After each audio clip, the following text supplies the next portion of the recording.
ఒద్దరుగుండే ఎలా? మీ అమ్మని నాన్నని దూరంగా పెట్టు, మన ఇద్దరం సపరేట్గా ఉందామంటే ఎలా?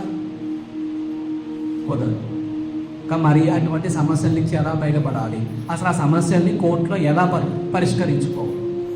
దీనికంటే ముందు ఒక విషయం అడుగుతాను, చెప్పండి. ఈ రూమ్ని కట్టడానికి ఎన్ని ఇటుకలు కావాలి?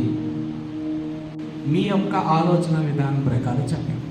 మీరు కూర్చున్న ఈ రూమ్ని, ఈ ఒక్క రూమ్ని కట్టడానికి ఎన్ని ఇటుకలు అవసరం? ఒక నెల రోజుల్లో దీన్ని కట్టేయాలి. ఎంతమంది కూలీలు కావాలి? నెల రోజుల్లో కట్టాలంటే 10 మంది అవసరం అవుతారా బ్రదర్? ఎంతమంది? 120.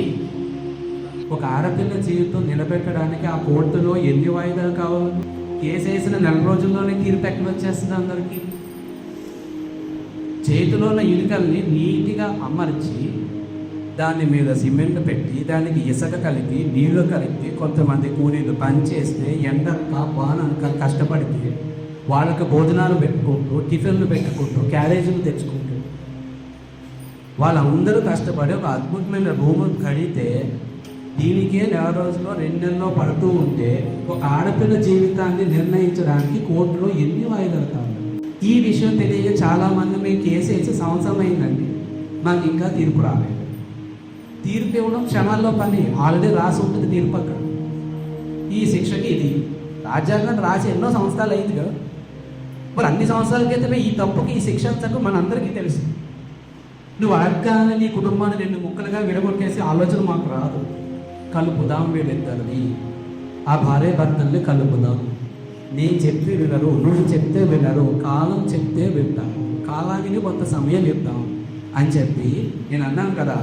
వినడం వేరు, వినిపించుకుని అర్థం చేసుకోవడం వేరు, అర్థం చేసుకుని అవగాహన చేసుకోవడం వేరు, ఆ అవగాహన చేసుకుని ఆచరణలో పెట్టడం వేరు, ఆ ఆచరణలో వచ్చినప్పుడు తప్పుని నేర్చుకుని సరిదిద్దుకోవడం వేరు. జీవితం కూడా అది.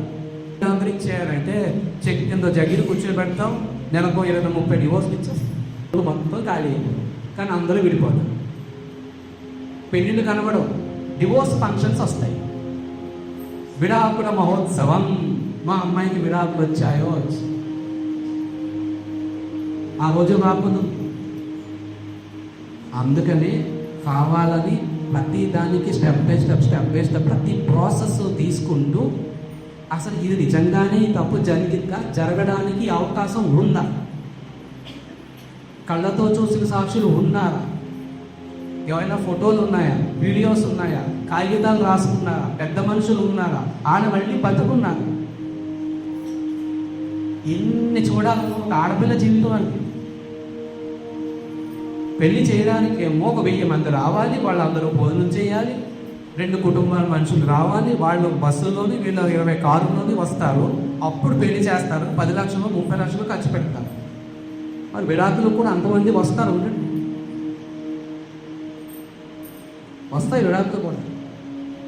ఎలా అయితే కట్టామో అలానే కూర్చుకోవాలి, లేదంటే ఇద్దరు ఒక్క ఇంటికి కూడా పనిచేయండి.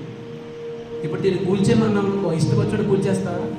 లేదు. ఇందులో ఎంతవరకు జాగ్రత్తగా ఏ మెటీరియల్ అవసరమో దాన్ని తీద్దాము అని చూసుకోవాలి.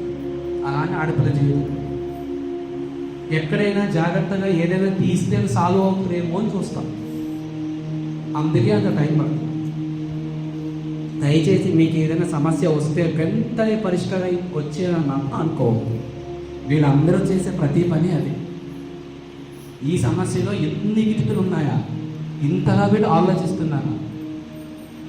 క్షణాల్లో పేర్లు మార్చేసి డివోర్స్ కేసు ఫైల్ చేసేస్తాం, 4 రోజుల్లో నెంబర్ వచ్చేస్తుంది, 3 నెలల్లో మీరు అడిగిన డివోర్స్ ఇచ్చేస్తే అయిపోయింది.